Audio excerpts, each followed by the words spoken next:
ओम साई राम सभी साईं भक्तों को। तो आज हम द्वारका माई के बारे में सुनेंगे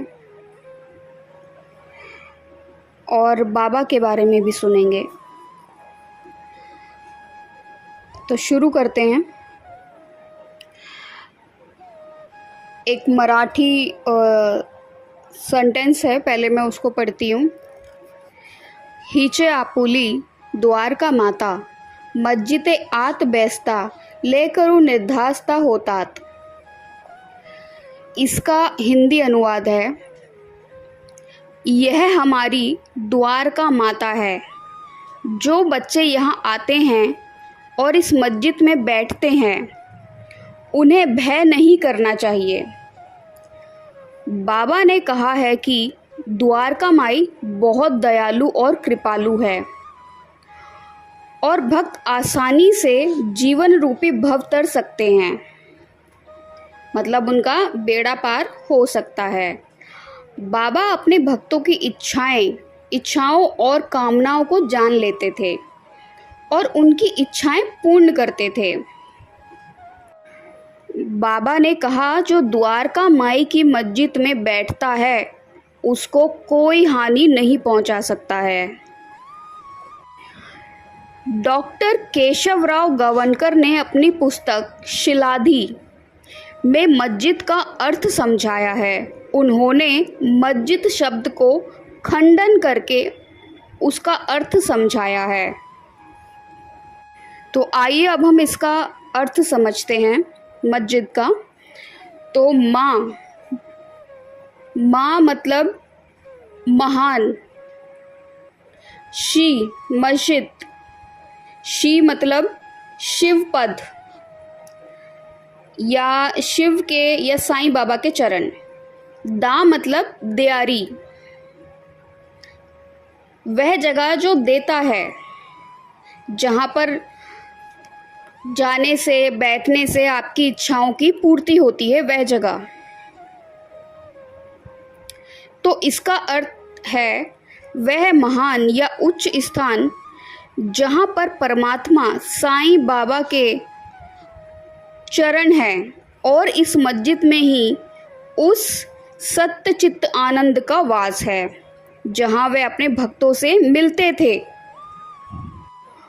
और घंटों चर्चा किया करते थे। जहाँ पर बाबा अपने भक्तों के दुखों को सुनते और न जाने कितने उस द्वारका माई में बाबा ने चमत्कार किए, कितनी उन्होंने लीलाएं की। यही वह द्वारका माता है जहाँ बाबा ने 60 साल तक और उसके उपरांत भी कई लीलाएं करते हैं और आज भी करते हैं। बाबा कई बार अपने भक्तों से अक्सर कहा करते थे कि वह यहाँ पर हजारों साल पहले भी रहते थे। कई हजार सालों पहले भी बाबा मस्जिद में रहा करते थे। पुरानी मस्जिद की हालत दयनीय थी और उसे लगभग 15 फुट चौड़ी और 17 फुट लंबी थी।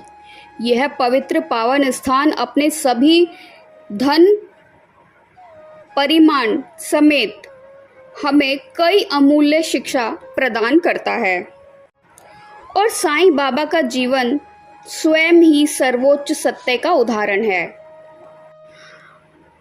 हमें बाबा की द्वारका माई के अर्थ तथा चिन्हों को समझने का प्रयत्न करना चाहिए तथा बाबा के शिरडी में सहवास का वर्णन। वह बाबा जो इस ब्रह्मांड के राजा हैं, वह जिन्होंने इस ब्रह्मांड को इस जीर्ण शीर्ण मस्जिद में वास किया, जहाँ छिपकलियाँ भी किसी अन्य स्थान से भागकर आश्रय पाती थीं, यह संदेश देती हुई कि हमें मूल तत्वों से सुरक्षा हेतु केवल एक छत की आवश्यकता है और हमें रहने के लिए एक बड़े महल की आवश्यकता नहीं। जब हम उस अति पावन स्थल में प्रवेश करते हैं, यानी जब हम द्वारका माई में प्रवेश करते हैं, तो हमें बाबा दक्षिण दिशा की ओर मुख कर बैठे हुए मिलते हैं। वह तो दक्षिणामूर्ति हुए, वह दक्षिण दिशा की ओर मुख करके बैठे गुरु घोतक होते हैं। इस सत्य के कि एक आत्मज्ञानी व्यक्ति ने समय की सीमा को लांघ लिया और गुरु की कृपा अपने भक्तों पे बरसती रहे। तो हम इसको आगे और कंटिन्यू करेंगे।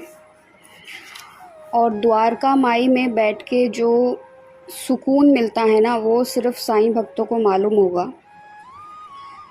वहाँ पे बैठ के ना आपको बाबा मतलब आपका मुंह बंद कर देते हैं, मुंह एकदम आपको कुछ बोलने ही नहीं देंगे। जो भी आपकी शिकायतें हैं, कुछ भी है ना, वो बाबा बोलने ही नहीं देते हैं। बस वहाँ जाके एक सुकून मिलता है, शांति। तो ये द्वारका माई का जो अनुभव है ना, ये मतलब बहुत अलग है, बहुत अलग। वहाँ बैठकर आप सब भूल जाते हो, मुझे क्या कंप्लेन करनी थी बाबा से, मुझे किस बारे में शिकायत करनी थी बाबा से। आप ऑटोमेटिकली आप सब भूल जाते हो, या ये कहो कि बाबा ही वो कहते हैं कि नहीं तू शिकायत मत कर, तू बस मेरे पास बैठ, मेरे से बात कर, पर शिकायतें मत कर, कंप्लेन्स मत कर, मांगने मत आ। तो मुझे ऐसा लगता है कि वहाँ बैठकर जो सुकून चैन मिलता है ना, वो कहीं नहीं आपको मिलेगा। वो अपने पास बिठाते हैं और बड़ा ही, मैं उसका वर्णन नहीं कर सकती हूँ, लेकिन मेरा ये अनुभव है कि जब भी आप द्वारका माई में बैठते हैं तो बाबा कुछ बोलने नहीं देते हैं। वो बस मतलब बहुत सुकून भरी सी आप अवस्था में चले जाते हो। वो कुछ शिकायत नहीं, कुछ मांगना नहीं, बस आराम से आप बैठते हो। उसका ऑरा ही अजीब है द्वारका माई का, बहुत अजीब ऑरा है द्वारका माई का, बहुत पॉजिटिव है। तो हम इसको आगे कंटिन्यू करेंगे। तब तक के लिए ओम साईं राम, जय साईं राम, सबका मालिक एक।